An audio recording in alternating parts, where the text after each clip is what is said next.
మాదాపూర్లో inter hostels actually మాదాపూర్లో inter with JEE, inter with NEET ఎలా ఉంటుంది ఏంటి అని ఆ రోజు సో ఎందుకో క్యాబ్లో వెళ్ళాం. జనరల్గా మోస్ట్లీ ఓన్ వెహికల్ నా కార్లో వెళ్తూ ఉంటాను ఎక్కడికన్నా విజిట్ చేయాలి ఏదన్నా కానీ. సో ఆ రోజు అన్ఫార్చునేట్లీ నేను ఒకరోజు సో ఇది జరిగి ఒక 3 months అవుతుంది. సో అయితే నిన్ను అడిగారు అనమాట కొంతమంది స్టూడెంట్స్, నేను ఇక్కడ జాయిన్ అవ్వచ్చా అని చెప్పి కొంతమంది స్టూడెంట్స్ అడిగారు నన్ను. సో అయితే సరే మాదాపూర్లో సో కొన్ని ఇన్స్టిట్యూట్స్ పేరు చెప్పి జాయిన్ అవ్వచ్చా అని అడిగారు. సో దానికి సంబంధించి ఇప్పుడు మాట్లాడుతున్నా. అయితే మాదాపూర్లో కొన్ని ఇంటర్ హాస్టల్స్ బ్రాంచెస్లో మామూలుగా లేదు పరిస్థితి. ఒకసారి దాన్ని రైడ్ చేస్తే తెలుస్తుంది. ఇంటర్ నుంచే పిల్లలు తాగడాలు, తిరగడాలు, సిగరెట్లు తాగడాలు. ఒక స్టూడెంట్ ఆ రోజు నేను విధంగా వెళ్తే ఒక స్టూడెంట్ నాకు ఇన్ఫామ్ చేశాడు, తమ్ముడు నీ పేరు అని చెప్పంటే వద్దన్నా, మీకు కావాలంటే రైడ్ చేయండి దొరికిపోతారు అందరూ. చాలా కాలేజ్ జూనియర్ కాలేజెస్ హాస్టల్స్లో మందు తెచ్చుకొని తాగుతూ ఉన్నారు, బీర్లు తాగుతూ ఉన్నారు, అండ్ దాంతోపాటు సిగరెట్లు తాగుతూ ఉన్నారు, దాంతోపాటు వేరే తాగుతున్నారు. అది అప్రస్తుతం. సో ఇక మీరు అర్థం చేసుకోవాలి.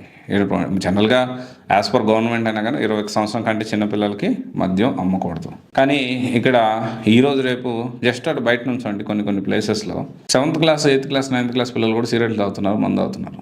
అంటే చాలా కామన్ అయిపోయింది. నేను ఇక్కడ తప్పు మందు తాగడం తప్ప ఒప్ప అని నేను ఇక్కడ చెప్పట్లేదు, కానీ అంత చిన్నపిల్లలు తాగడం అనేది తప్పు అంటున్నా. చాలా తప్పది. సో అందుకనే ఇట్లాంటి ఇదొకటే కాదు, వేరే కూడా చాలా జరుగుతూ ఉన్నాయి, అరాచకాలు జరుగుతూ ఉన్నాయి. అందుకనే మీరు ఎక్కడ మాదాపూర్లో ఇంటర్ విత్ జేఈ కానీ ఇంటర్ విత్ నీట్ కానీ అబ్బా బ్రాండు బ్రహ్మాండమైన బ్రాండు చూసి జాయిన్ అయిపోతా అనుకోవద్దు.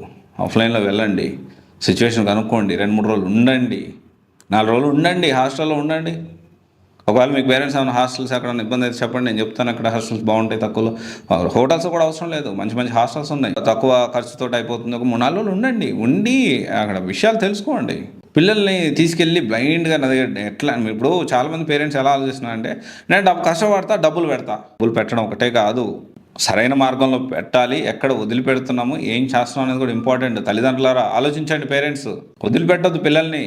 ఎందుకు వదిలిపెడతారు పిల్లల్ని? డబ్బులకు తీస్తే సరిపోతుందా? నువ్వు 100 కోట్లన్నా ఇవ్వండి. ఒకటే చెప్తున్నా ప్రతి పేరెంట్స్కి, నేను అందరికీ ఇదే చెప్తా ఉన్నా, మీరు 100 కోట్లు కాదు 1000 కోట్లన్నా ఇవ్వండి.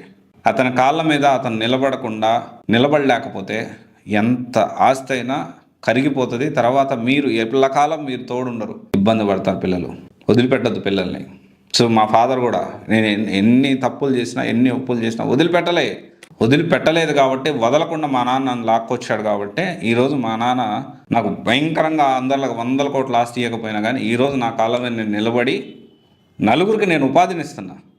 నా దగ్గర నలుగురు పనిచేస్తా ఉన్నారు, వాళ్ళకి కొంతమంది పనిచేస్తా ఉన్నారు, వాళ్ళకి నేను ఉపాధిని కల్పిస్తా ఉన్నా.